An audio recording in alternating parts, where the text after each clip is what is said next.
اور اب تیسری جنگ عظیم کی طرح، اور یہ جنگ ہوگی، یہ ذہن میں رکھیں۔ وہ لڑ کس کے لیے رہے بھائی؟ بولو، موت کے لیے۔ جو موت کے لیے لڑتا ہے اس کو تو زمین چاہیے ہی نہیں، اس کو اپنا فرض ادا کرنا ہے۔ بھائی نہیں ہو سکتا، یہ نہیں ہو سکتا۔ اس وقت دنیا میں دو بڑی طاقتیں ہیں جو اس وقت تیسری ورلڈ وار کی طرف دنیا کو لے کے جا رہی ہیں۔ آپ کو پتا ہے پہلی جنگ عظیم میں کتنے لوگ ہلاک ہوئے، دوسری جنگ عظیم میں کتنے لوگ ہلاک ہوئے، اور اب جب تیسری جنگ عظیم ہوگی تو ہلاکتوں کا جو ریشو ہوگا، میں سمجھتا ہوں آدم علیہ السلام کے زمانے سے لے کر اب تک دنیا میں جتنی ہلاکتیں ہوئی ہیں وہ ایک طرف ترازو کے ایک پلڑے میں رکھ دیں آپ، اور یہ تیسری جنگ عظیم جو اسرائیل کی وجہ سے ہونے جا رہی ہے اس میں جو ہلاکتیں ہوں گی وہ تمام ریکارڈ توڑ دیں گی، اور اس کا ذمہ دار برطانیہ، امریکہ اور اسرائیل ہوگا، جو دنیا میں سب سے زیادہ تہذیب کے ٹھیکے دار سمجھے جاتے ہیں۔ اس لیے میرے سامنے یہ نہ کیا کرو گورے کے اخلاق بہت اچھے ہوتے ہیں، تھینک یو سے بات شروع کرتا ہے، تھینک یو پہ ختم کرتا ہے۔ یہ ان کا تھینک یو قیامت کے دن ان کو خدا کے عذاب سے نہیں بچائے گا۔ ہمارا وہ شخص جو گالی سے بات شروع کر کے گالی پہ ختم کرتا ہے، خدا کی قسم ان سے اچھا ہے۔ وہ دنیا میں وہ ظلم اور بربریت نہیں کرتا جو یہ لوگ کر رہے ہیں۔ بہت آج نا ایٹیٹیوڈ ایٹیٹیوڈ ایٹیٹیوڈ، ان کے اخلاق، ان کی سڑکیں، ان کے روڈ، او بھائی دنیا کا خون چوس رہے ہیں یہ۔ اس اخلاق کا کیا کر رہے ہیں آپ نے؟ عراق میں جو بھوک سے بچوں کو مارا ہے وہ کس نے مارا ہے؟ مسلمانوں نے مارا ہے یا ان 27 اتحادیوں نے مارا ہے؟ وہ عراق اب تک اپنے پاؤں پہ کھڑا نہیں ہو پایا ہے۔ اس تباہی کا جو سینکڑوں بچے یونائٹڈ نیشن کی رپورٹ کے مطابق عراق میں بھوک سے مرے ہیں، ان کا ذمہ دار سعودی عرب ہے، پاکستان ہے، یا وہ 27 اتحادی ممالک ہیں جو سارے غیر مسلم کنٹریز ہیں، جنہوں نے 27 ملکوں نے مل کے عراق پہ حملہ کیا تھا اور جھوٹا الزام لگایا کہ ان کے پاس کیمیکل ہتھیار ہیں۔ اب بھی دنیا کو اگر ہوش نہیں آتا اور کفر کی حقیقت سمجھ میں نہیں آتی ہے، ہمارے لبرل اور سیکولر طبقے کو جو صبح و شام ان کے گن گاتے ہیں، تو پھر آپ کو اس کا اللہ کے سامنے حساب دینا پڑے گا۔ آج کے جو اخلاق ہیں نا دنیا میں، ان کی کیا ویلیو ہے؟ باپ پر 1 روپیہ خرچ نہیں کرنا، ماں کے لیے، ابا کے لیے اولڈ ہاؤس، اور اماں کے لیے کیا ہے؟ بولتے کیوں نہیں بھائی؟ اولڈ ہاؤس ہے۔ کبھی لڑتے نہیں ابا سے، کبھی لڑتے نہیں اماں سے۔ اس سے اچھا وہ بچہ ہے جو کبھی کبھار ابا سے لڑ بھی لیتا ہے، اماں سے لڑ بھی لیتا ہے، لیکن اسے پتا ہے کہ میں نے آخری دم تک ان بوڑھے ماں باپ کو اپنے سے جدا نہیں کرنا۔ وہ لڑکے توبہ استغفار کر لیتا ہے، وہ زیادہ بہتر ہے۔ دیکھنے میں یہ بدتمیز لگے گا آپ کو، خدا کی نظر میں اس کا مقام اس سے زیادہ ہے جو تمیز دار ہے۔ اس تمیز کا کرنا کیا ہے آپ نے؟ کہاں گئی وہ عالمی طاقتیں؟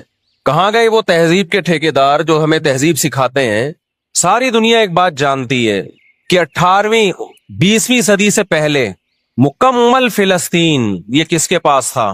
بولو بھائی، یہ عربوں کے پاس تھا، مسلمانوں کے پاس تھا، ایک عرب کنٹری تھا۔ کون سے لا اور کون سے قانون کے تحت اس کو یہودیوں کے حوالے کیا گیا؟ زیادہ لمبی بحث نہ کیا کریں، اسے کہیں ماضی کی طرف جاؤ۔ کون سے قانون کے تحت اس میں یہودیوں کو لا کے زبردستی بسایا گیا ہے؟ آج بہت سے لبرل لوگ، سیکولر لوگ، یا وہ مذہبی لوگ جو اصل میں ان کے دماغ میں سافٹ ویئر سیکولرزم ہی کے انسٹال ہوئے ہوئے ہیں، انہوں نے لبادہ مذہب کا اڑا ہوا ہے، آج وہ بھی چھپے لفظوں میں اسرائیل کی حمایت کر رہے ہوتے ہیں کہ جی زمینیں تو فلسطینیوں نے بیچی تھی یہودیوں کو۔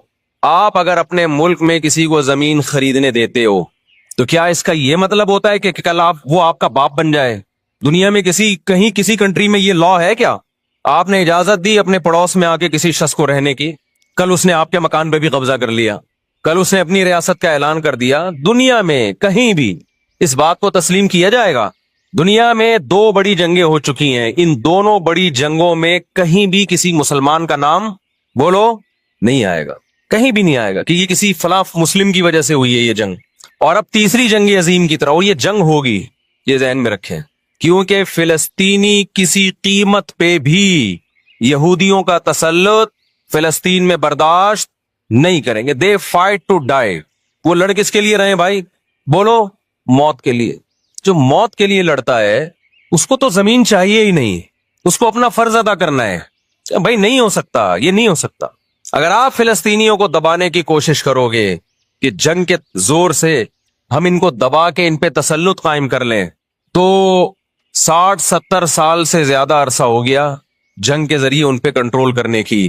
اب تک کنٹرول، یہ 60 سال کا عرصہ بہت ہوتا ہے، اور اس میں آپ یہ نہ دیکھیں کہ چند یہودی تھے، چند ہزار یا چند لاکھ، اس کے پیچھے بہت بڑی طاقت جس کو امریکہ کہا جاتا ہے، اس طاقت کا بھرپور استعمال، اس کی مکمل سپورٹ کے بغیر کے باوجود بھی اب تک فلسطین پر مکمل کنٹرول نہیں ہوا ہے۔ انہیں کیا مل رہا ہے ان فلسطینیوں کو بھائی؟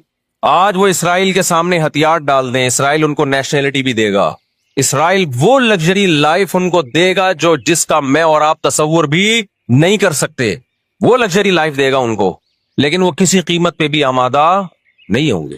تو افسوس ہمیں اس پر ہوتا ہے کہ جب ہم نیٹ پہ دیکھتے ہیں نا، انڈیا ساتھ دے رہا ہے اسرائیل کا، اوپر سے کچھ بیان داغ دیتے ہیں تھوڑے سے فلسطینیوں کے حق میں تاکہ لوگوں کی تھوڑی سی ہمدردی ہمیں ملے، پس پردہ مکمل کس کو سپورٹ کر رہا ہے؟ اسرائیل کو۔ امریکن نیوز چینل بھی اوپر سے بیان دے دیتے ہیں فلسطین میں ظلم ہو رہا ہے، ہم نے اس کو روکنا ہے، مکمل سپورٹ کس کو کر رہا ہے؟ امریکہ، اسرائیل۔ اور برطانیہ تو ہے ہی اس فساد کی بنیاد رکھنے والا، رپورٹیں تو BBC بھی پیش کر رہا ہے فلسطینیوں کے حق میں، لیکن جو ریاست BBC کی مالک ہے وہ سپورٹ کس کو کر رہی ہے؟ اسرائیل کو۔